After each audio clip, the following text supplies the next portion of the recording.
ছোটরা যারা নিজের সম্পর্কে অতটা জানো না। এই বীরেন্দ্রলাল রায়, বীরেন্দ্রলাল রায় নামটা আমরা হয়তো অনেকে শুনেছি, যারা ছোট তাদের মুখে হয়তো আজকে আমি শুনলাম যে স্যার আমরা চিনি না। আমরা যখন এই বাল্যকাল অর্থাৎ ছাত্র জীবন আমরা পার করেছি, তখন এই বীরেন্দ্রলাল রায়ের সাথে আমরা পরিচিত ছিলাম, কিন্তু এখন হয়তো আমাদের পাঠ্য বই পাঠ্যপুস্তক সিলেবাসের মধ্যে আমাদের হয়তো নেই, সেই জন্য আমাদের কাছে হবে না। 1863 সাল 21শে জুলাই আমাদের নদিয়া জেলা কৃষ্ণনগর শহরে এই কবি, নাট্যকার, সঙ্গীত শিল্পী, সুরকার, গীতকার এইরকম একাধিক প্রতিভা সম্পন্ন ব্যক্তি যিনি বীরেন্দ্রলাল রায় তিনি জন্মগ্রহণ করেছিলেন। আজ যেটা কৃষ্ণনগর স্টেশন, সেইটি ছিল বীরেন্দ্রলাল রায়ের বাড়ি। ওই স্টেশনের পাশেই এখন প্ল্যাটফর্ম বড় হওয়ার সুবাদে সেই পৈতৃক বাড়ি এখন আর নেই।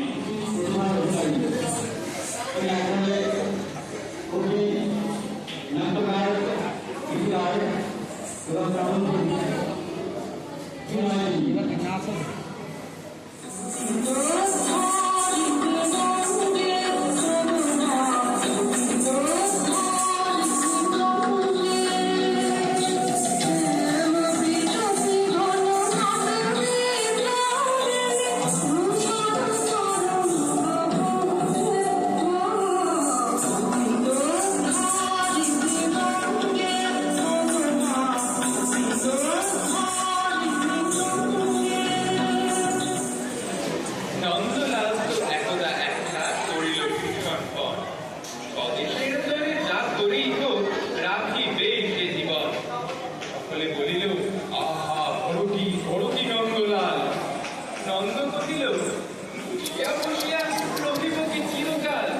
আমি না করিলে কে করিবে আর উদ্ধার এই যে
আমার খুব ভালো লেগেছে। আমি বলছি যারা পার্টিসিপেট করেছে, অংশগ্রহণ যারা করেছে তাদেরকে আমি কিন্তু সত্যিই পুরো 10-এ 10 দেখছি, কিন্তু আমি দর্শকদের আমি কিন্তু